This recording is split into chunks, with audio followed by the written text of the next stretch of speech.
With the turn of each page, words spill out. Teaching, instructing, challenging. The words arrange, gather, and speak. They become etched into our reality. Faith turns into action until it becomes not only a part of our lives, but a new way to live altogether.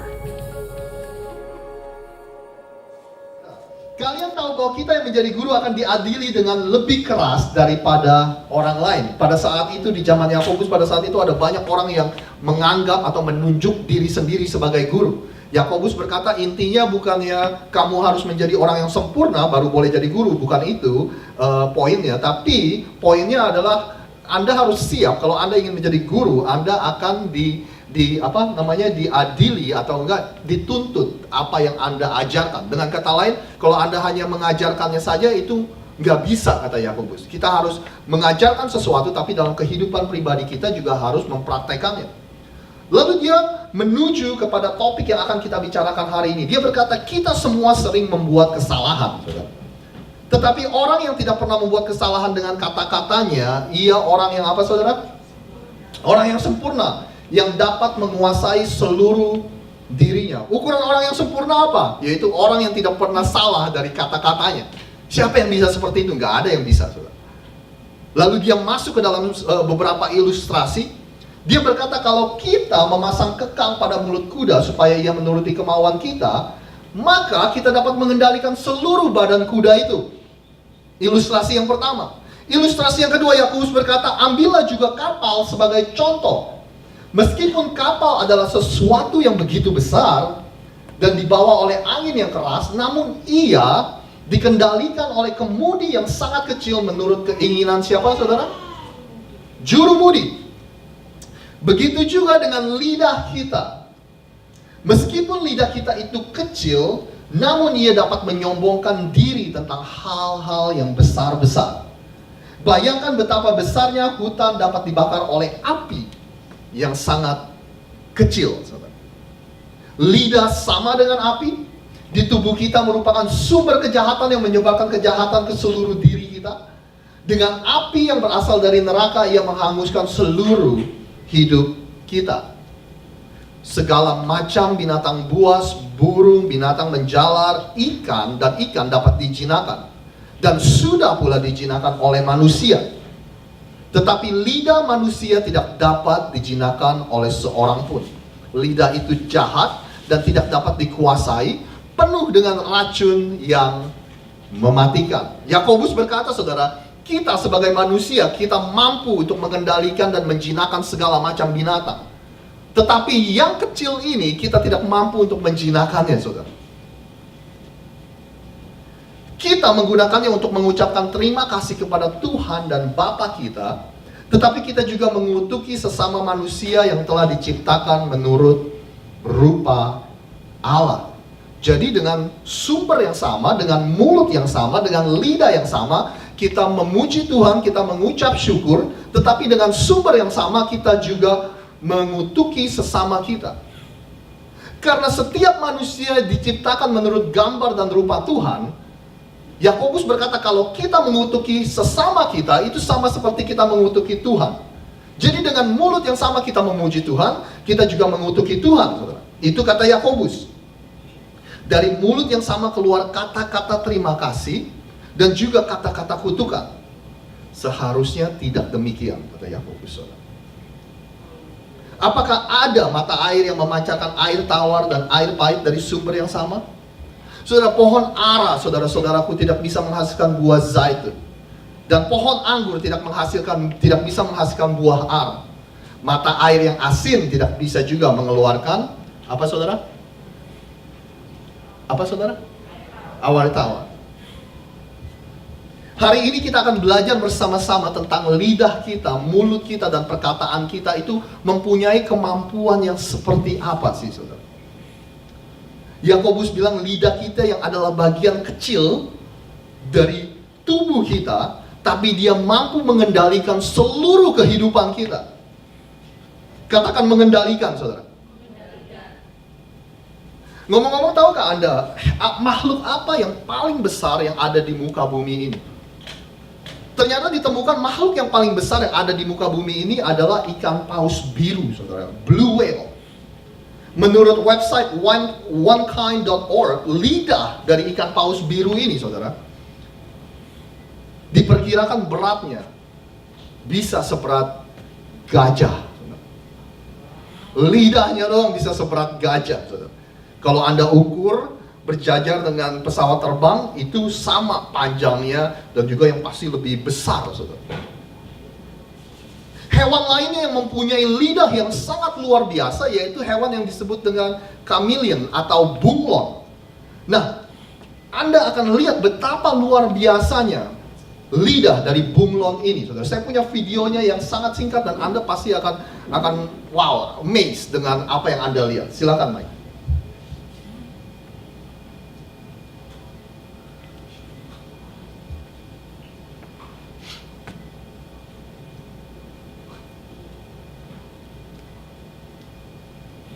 Bisa, Mike?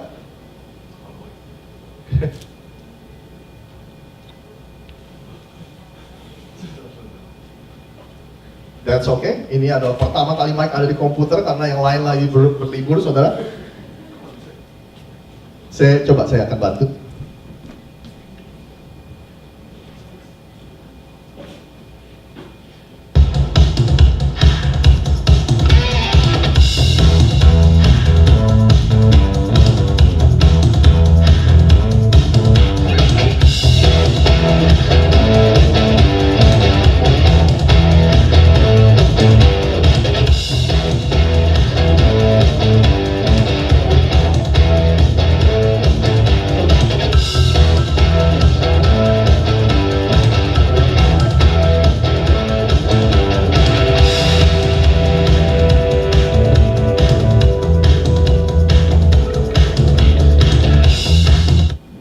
Lidah dari bunglon ini mempunyai kemampuan yang sangat luar biasa. Panjangnya bisa 2 kali lipat dari tubuhnya, saudara. Kecepatannya dari 0 sampai 60 miles per hour hanya 1/100 detik, saudara. Saudara kalau lihat iklan-iklan mobil, ya kan makin bagus, makin kuat mobil itu, makin powerful. Dari 0 ke 60 miles per hour itu biasanya cuma 3 detik. Ada lagi yang 5 detik, saudara. Ini 1/100 detik dari 0 sampai 60 miles per hour. Tapi saudara, dibandingkan dengan lidah manusia yang nggak ada sesuatu yang spesial, saudara, udah kecil, pendek, saudara. Tetapi Yakobus berkata lidah yang kecil ini mampu mengendalikan seluruh kehidupan kita, katanya. Nah, hari ini kita akan belajar bersama-sama kenapa si lidah, mulut, dan perkataan kita itu begitu berpengaruh dalam hidup kita. Dan untuk mencari jawabannya, kita akan melihat perbandingan-perbandingan yang Yakobus lakukan tentang lidah kita, saudara. Yang pertama, dia membandingkan lidah kita atau perkataan kita seperti kekang kuda, saudara. Bits and bridle. Mungkin bagi Anda yang selama ini adalah orang-orang kota yang tidak pernah tinggal di daerah agak pinggir kota, saudara, Anda mungkin tidak tahu apa itu kekang kuda. Kayaknya saya punya gambar ini, saudara. Kekang kuda yaitu besi, saudara, yang ditaruh di dalam mulut kuda. Lalu diikat dengan tali kulit itu, saudara, untuk mengendalikan kuda tersebut. Saya ingin bertanya kepada Anda, ketika Anda mendengar atau membayangkan seekor kuda, apa yang terlintas dalam pikiran Anda? Yang terlintas dalam pikiran saya, saudara, ketika saya membayangkan seekor kuda, yaitu hewan yang begitu kuat, hewan yang begitu powerful, saudara. Hewan yang begitu strong. Kenapa, saudara? Karena ada istilah yang digunakan horsepower. Saudara pernah mendengar kata itu? Horsepower itu digunakan, istilah-istilah seperti horsepower untuk menjelaskan seberapa powerful, seberapa kuat sebuah mesin atau sebuah mesin mobil, saudara. Horsepower. Berapa banyak dari Anda di sini yang pernah mendengar teori tentang dua kuda, two horses theory, saudara? Saudara tahu two horses theory ini seperti apa? Dikatakan kalau satu kuda mampu menarik beban seberat 4.000 kg,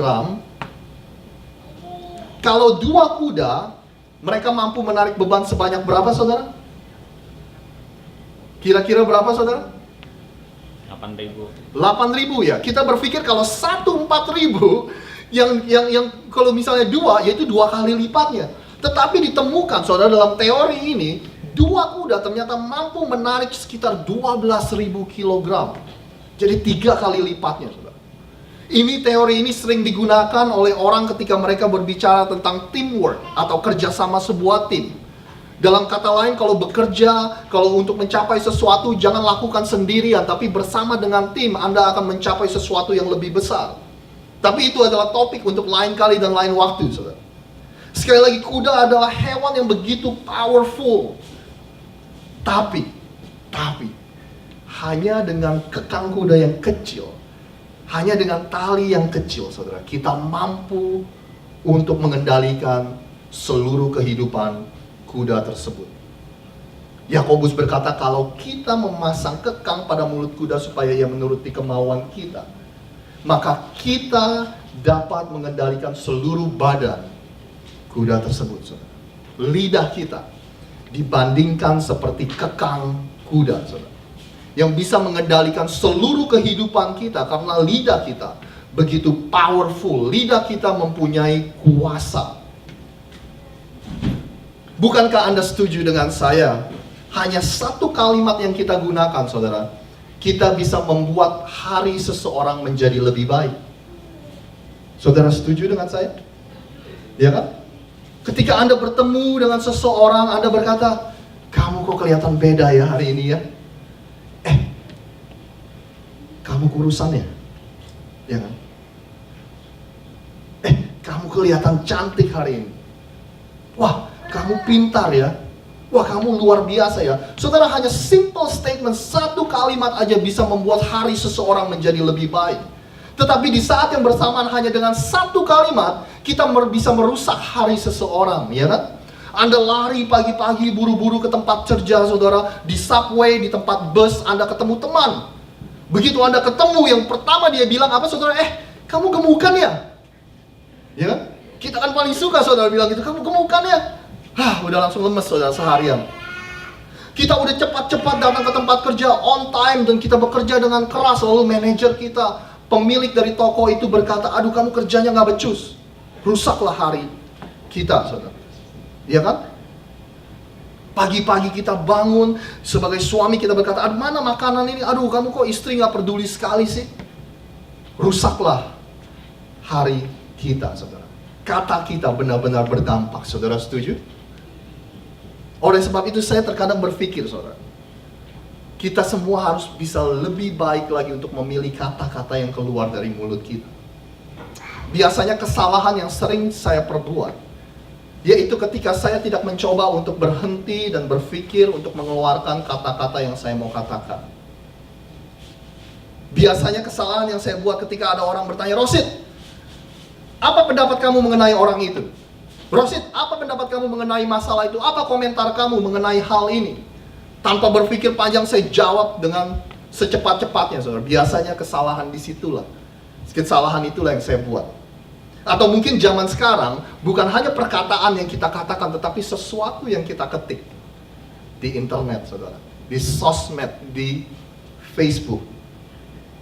Mungkin Anda melihat sesuatu, Anda siap untuk meresponinya dengan sarcasm, dengan menyindir, saudara, dengan meresponi orang itu dengan komentar-komentar yang menyindir, yang jahat, saudara, ya kan? Dan yang saya pelajari, mudah-mudahan akan membantu saudara. Biasanya, ketika saya sedikit saja terlintas keraguan-raguan untuk mengatakan sesuatu atau untuk mempost sesuatu di internet, biasanya itu menjadi tanda bagi saya untuk at least untuk delay atau untuk tunggu sebelum saya mengatakan sesuatu. Ketika ada terbesit saja keraguan-raguan sedikit, lebih baik saya tunggu atau lebih baik saya tidak katakan sesuatu sama sekali. Itulah yang saya sadari akhir-akhir ini. Saya nggak tahu, mudah-mudahan itu akan membantu saudara semua. Mazmur 141 berkata seperti ini, saudara. Ya Tuhan, jagalah mulutku dan awasilah bibirku. Yakobus berkata tidak ada seorang pun yang mampu mengendalikan lidahnya. Oleh sebab itu kita butuh pertolongan Tuhan. Ya Tuhan, jagalah mulutku, saudara. Siapa di sini yang kira-kira membutuhkan pertolongan Tuhan untuk menjaga mulut kita, saudara? Ya, lumayan 3 orang, saudara. Yang lainnya adalah orang-orang kudus dan tidak bercela. Ada seorang yang bernama James Dan, dia berkata seperti ini. As you go through life, you will have many opportunities to keep your mouth shut. Take advantage of all of them. Ketika Anda menjalani hidup ini, Anda akan mempunyai banyak sekali kesempatan untuk kita menutup mulut kita, saudara. Ketika Anda mempunyai kesempatan itu, gunakanlah sebaik-baiknya. Dengan kata lain seperti ini, kalau Anda ada di keputusan antara saya mau komentar atau saya jangan komentar, saudara, kalimat ini, statement ini berkata lebih baik kita mencondong ke jangan berkomentar, jangan mengatakan apa-apa. Karena biasanya itu adalah keputusan yang benar, saudara. Jadi yang pertama, dia bilang lidah kita kayak kekang kuda. Perbandingan yang kedua, Yakobus berkata bahwa lidah kita itu seperti kemudi kapal, saudara. Lidah kita itu seperti kemudi kapal. Dia katakan seperti ini, ambillah juga kapal sebagai contoh.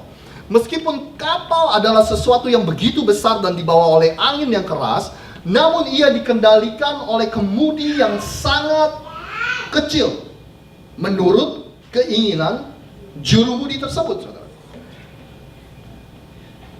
Yakobus berkata bahwa benda kecil ini mampu mengendalikan seluruh arah dari kapal yang besar. Yakobus berkata bahwa benda yang kecil ini, saudara, mampu membawa sebuah kapal yang besar ke sebuah tempat. Benda yang kecil ini mampu membawa kapal itu ke sebuah destination atau tujuan, saudara. Kemana kapal itu mau berjalan hanya dikendalikan oleh sesuatu yang kecil seperti ini, saudara. Yang saya ingin kita belajar bersama-sama dan Anda, dan saya ingin Anda tahu bahwa kata-kata kita, our words are directional. Kata-kata kita memberikan tujuan, saudara. Kata-kata kita membawa ke sebuah tempat. Kalau Anda dan saya ingin tahu masa depan keluarga Anda, kalau Anda dan saya, kalau kita bersama-sama ingin tahu masa depan komunitas kita, masa depan kota ini, masa depan negara ini, saudara, kita hanya butuh memperhatikan apa yang orang-orang katakan belakangan ini. Apa yang mereka katakan tentang orang-orang yang beragama tertentu, dengan warna kulit tertentu, dengan etnis tertentu, saudara. Kita dengarkan aja apa yang orang-orang katakan. Kesanalah masa depan bangsa ini, saudara. Kalau Anda ingin tahu kemana masa depan anak-anak kita, saudara, perhatikan apa yang kita bicarakan di dalam rumah. Kata-kata apa yang kita pakai di dalam rumah ketika anak-anak kita mendengar, ketika anak-anak kita memperhatikan, saudara. Jika kita mengatakan hal-hal yang selalu memandang rendah orang, negatif, pesimis, saudara, dan selalu berbau rasis dan kebencian, kesanalah kita membawa anak-anak kita, saudara. Sekitar 2 minggu yang lalu, saya mengajak anak saya Melody itu main di playground di seberang rumah saya. Di seberang rumah saya ada playground, kita sering ke sana. Tapi 2 minggu yang lalu saya mengajak dia ke sana dan saya memperhatikan dia main sendiri. Saya sambil memperhatikan ada banyak sekali anak-anak di sana. Lalu mata saya tertuju kepada 3 anak kecil, saudara. Ada 3 anak kecil, 2 cowok, 1 anak perempuan, saudara. Umur mereka sekitar 7 atau 8 tahun.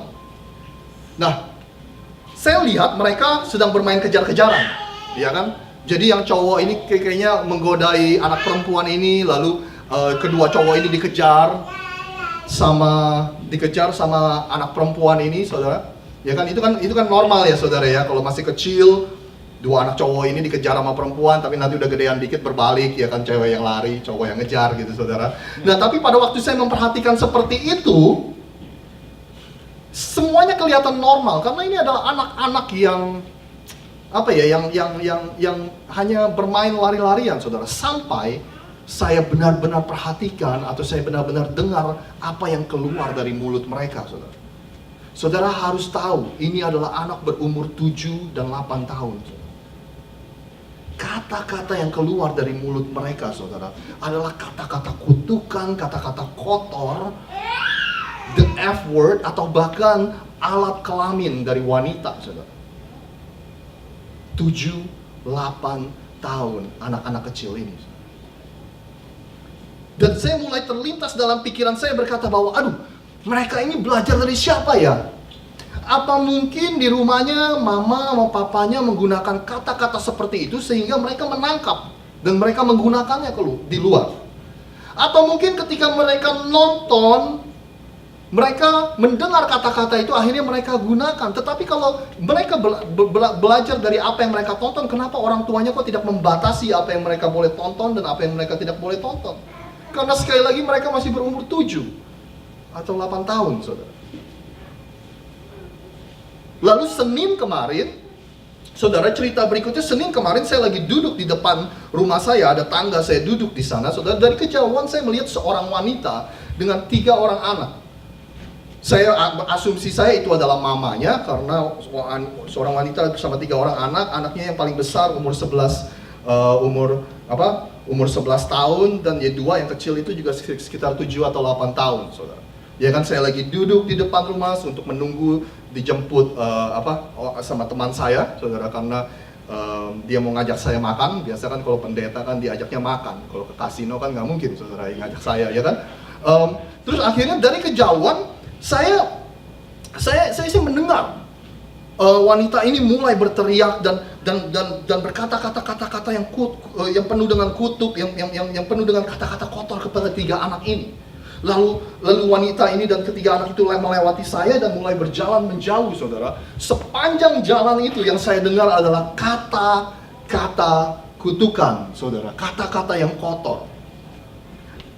Saya hanya berpikir, saudara, kalau ini yang diajarkan kepada anak-anak ini, kalau ini adalah kata-kata yang kita gunakan kepada mereka, masa depan mereka sedang dibawa kemana, saudara? Masa depan dari bangsa ini sedang menuju kemana? Karena sekali lagi, our words are directional. Karena mulut kita membawa seseorang ke sebuah tujuan, saudara, ke sebuah destination. Oleh sebab itu saya berdoa, jika Anda adalah seorang suami, jika Anda adalah seorang istri, jika Anda adalah seorang pemimpin, baik di tempat kerja atau dimanapun Anda berada, dan terutama jika Anda adalah para orang tua di tempat ini, saudara, perkataan Anda bisa membawa orang-orang di sekitar Anda ke sebuah tujuan. Jika yang kita katakan adalah kata-kata kutukan, saudara, anak kita malas, anak kita goblok, istri kita blow on, suami kita malas, saudara. Perkataan kita sekali lagi membawa mereka ke sebuah destination atau tujuan. Jadi sebenarnya pilihan itu ada di tangan Anda, karena Anda lah yang memegang kemudi setir ini, saudara, kemudi kapal ini. Anda hanya punya 2 pilihan. Kata-kata yang Anda gunakan akan membawa seseorang ke masa depan yang penuh dengan kutuk, curse, atau Anda bisa memilih untuk membawa mereka ke masa depan yang penuh dengan berkat. The choice, pilihannya ada di tangan kita, saudara. Saya hanya mau berkata, jika Anda mempunyai anak-anak kecil, saudara, karena saya juga sudah I work with a lot of teenager in the past 10 years. Dalam 10 tahun terakhir saya banyak sekali bekerja bersama-sama dengan anak-anak remaja, saudara. Saya hanya mau katakan, saudara tidak perlu mengatakan kata-kata negatif kepada anak-anak Anda, karena di luar sana sudah cukup banyak orang yang negatif. Anda tidak mengatakan kata-kata yang negatif pun, mereka akan mendengar kata-kata yang negatif dari orang-orang sekitar. Pilihannya ada di tangan kita, saudara. Yang terakhir, yang ketiga, bukan saja lidah kita dibandingkan dengan kekang kuda, bukan saja lidah kita, perkataan kita dibandingkan dengan kemudi kapal, saudara. Yang ketiga, Yakobus membandingkan lidah kita seperti percikan atau seperti api yang kecil. Dikatakan begitu juga dengan lidah kita. Meskipun lidah kita itu kecil, namun ia dapat menyombongkan diri tentang hal-hal yang besar. Bayangkan betapa besarnya hutan dapat dibakar hanya dengan api yang sangat kecil. Dalam bahasa Inggrisnya ini adalah sparks. Our tongue, our words is like sparks, saudara. Sesuatu yang tadinya tidak ada, saudara, karena percikan menjadi api yang kecil. Dan dari api yang kecil ini bisa menyebabkan kebakaran yang besar. Sesuatu yang tadinya tidak ada karena percikan-percikan kecil akhirnya menjadi api yang kecil dan bisa merusak banyak hal, saudara. Lidah kita, perkataan kita seperti percikan api yang kecil, saudara. Yang mau saya bagikan kepada Anda, lidah kita, saudara, mempunyai daya cipta, bisa menciptakan sesuatu. Dari yang tadinya tidak ada bisa menjadi ada, saudara. Firman Tuhan berkata seperti ini, dunia ini pada awal mulanya adalah formless, tidak berbentuk, saudara. Dunia ini pada awal mulanya kosong. Dunia ini pada awal mulanya dipenuhi dengan kegelapan. Dunia ini pada awal mulanya dipenuhi dengan chaos, kacau balau, saudara. Lalu Tuhan berfirman, then God speaks. Melalui kata-katanya dia berfirman dan dia berkata-kata, saudara. Akhirnya dari sesuatu yang tidak berbentuk menjadi sesuatu yang baik dan indah. Dari sesuatu yang kosong, saudara, sekarang menjadi dipenuhi. Dari sesuatu yang dipenuhi dengan kegelapan, Tuhan menyinari cahayanya. Dan dari sesuatu yang kacau balau, Tuhan membuatnya menjadi teratur. Semua dilakukan hanya dengan perkataan Tuhan. Coba Anda ingat-ingat kembali, saudara. Bukankah Anda sampai sekarang masih ingat ketika ada orang yang mengatakan sesuatu, ketika ada orang yang berkata-kata yang ditujukan kepada Anda semua yang menghancurkan hati saudara? Bukankah Anda masih ingat ada kata-kata dari orang lain yang membawa kegelapan dalam hidup Anda? Yang membuat hidup Anda menjadi kacau balau, yang membuat hidup Anda menjadi saudara, they crush you with their words. Kata-kata itu mungkin sudah dikatakan kepada Anda sekian tahun yang lalu, tetapi Anda masih fresh dan masih sangat ingat sampai pada hari ini. Seperti kejadiannya kemarin, saudara. Bukankah kita semua pernah mengalami hal seperti itu? Tapi, saudara, bukankah Anda juga ingat ketika ada orang-orang dalam hidup Anda yang mengatakan kata-kata kehidupan kepada Anda semua? Mereka berkata, Anda adalah orang yang luar biasa. Wah, saya rasa kamu mempunyai karunia kepemimpinan. Wah, saya rasa kamu dikaruniai dalam menangani anak-anak, dalam menangani anak muda. Saya rasa kamu adalah wanita yang sangat luar biasa. Saya rasa kamu adalah suami yang luar biasa. Saya rasa kamu adalah anak-anak yang bertalenta. Kata-kata kehidupan itu, saudara, sepertinya menghidupi sesuatu yang kita tidak tahu ada di dalam kita. Pernah Anda mengalami, pernah Anda bertemu dengan orang-orang seperti itu? Ketika Anda tidak mengetahui Anda mempunyai talenta, Anda tidak mengetahui Anda mempunyai potensi, tetapi ada orang yang mengatakan kata-kata kehidupan itu kepada Anda, dan akhirnya potensi itu keluar, akhirnya talenta itu keluar, saudara. Semua karunia dalam hidup Anda akhirnya keluar. Itulah perbandingan yang Yakobus katakan, bahwa kata-kata kita ini berkuasa. Kata-kata kita ini powerful, saudara. Dan kata-kata kita ini juga membawa kita ke sebuah tujuan. Dan kata-kata kita mempunyai daya cipta untuk menciptakan sesuatu. Nah, karena saudara ada di gereja pada 4th of July weekend ini, saudara, saya kasih bonus, saudara. Yang berikutnya bukanlah menurut Yakobus, tetapi menurut Rosit, saudara. Kata-kata Anda itu seperti elevator yang bisa membawa seseorang naik yang bisa membawa seseorang turun. Lumayan, saudara? Lumayan, oke. Saya akan akhiri dengan sebuah cerita. Saudara, ada di sebuah kota kecil, seorang rabi atau seorang guru. Guru ini begitu dikenal, guru ini begitu berhikmat, dan guru ini bekerja dengan banyak anak-anak, saudara. Ada satu anak yang guru ini sangat sayang, dan akhirnya dia menaruh perhatiannya lebih kepada anak ini. Tapi ada satu orang anak, saudara, yang memperhatikan itu, dan akhirnya dia menjadi iri, dia menjadi marah. Dan anak yang iri ini mulai menyebarkan gosip ke seluruh kota tentang guru ini. Mulai menyebarkan rumor-rumor yang tidak benar tentang guru ini ke semua orang yang hidup di kota tersebut. Singkat cerita, seluruh orang di kota tersebut percaya dengan gosip ini, saudara, dengan kata-kata yang tidak benar ini. Akhirnya guru itu dibenci oleh banyak orang. Akhirnya guru itu tidak disukai oleh seluruh orang yang ada di kota itu, dan terpaksa guru itu harus pindah, saudara. Dia pindah, akhirnya dia keluar dari kota itu sedikit, dan dia tinggal di daerah sana. 10 tahun berlalu, para anak-anak ini sudah mulai beranjak besar. Mereka sekarang berumur 18, 19, 20 tahun. Dan anak yang menyebarkan gosip dan rumor ini, dia mulai sadar, dia mulai menyadari bahwa yang dia lakukan, saudara, adalah salah.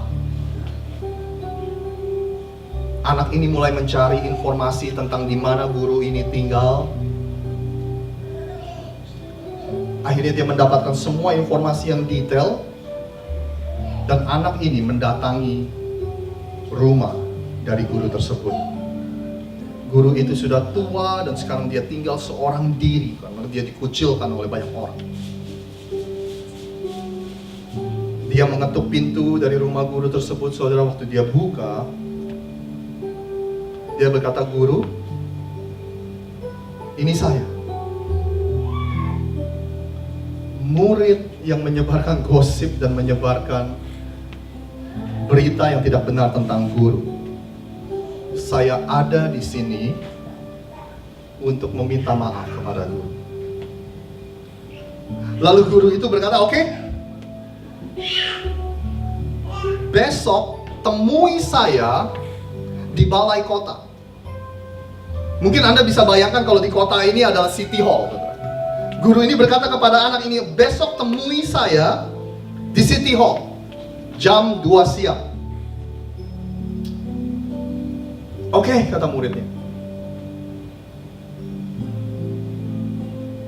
Lalu sebelum murid itu pergi, gurunya berkata, "Oh iya, jangan lupa, ketika kita besok bertemu di City Hall jam 2 siang, bawalah sebuah bantal." Hah? Dia bawa bantal. Karena murid ini sudah merasa bersalah dan dia mau melakukan apa saja untuk memperbaiki kesalahannya, dia bilang, "Oke, besok kita ketemu." Akhirnya keesokan harinya, saudara, jam 2 siang, di tengah-tengah City Hall mereka bertemu. Guru itu berkata, "Sekarang potong bantal itu. Sekarang gunting, buka isi dari bantal tersebut, dan keluarkan semua isi dan bulu yang ada di dalam bantal ini. Keluarkan dan biarkan bulu-bulu ini terbang, tertiup angin." Dan anak itu langsung potong, saudara, buka, dia keluarkan semuanya, dia kibas-kibas untuk supaya terbang, saudara. Lalu guru tersebut berkata, "Sekarang ambil dan kumpulkan kembali semua bulu-bulu tersebut." Anak ini meresponi, "Saya nggak bisa, karena itu nggak mungkin." Berapa banyak dari Anda yang mengerti cerita ini, saudara?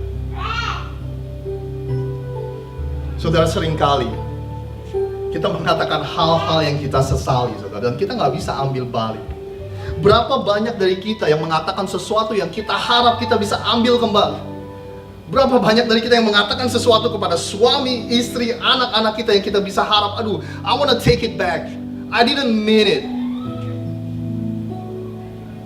Oleh sebab itu saudara, hari ini Yakobus berkata manusia nggak mampu untuk mengendalikan perkataan mereka, tetapi kita bisa minta pertolongan Tuhan.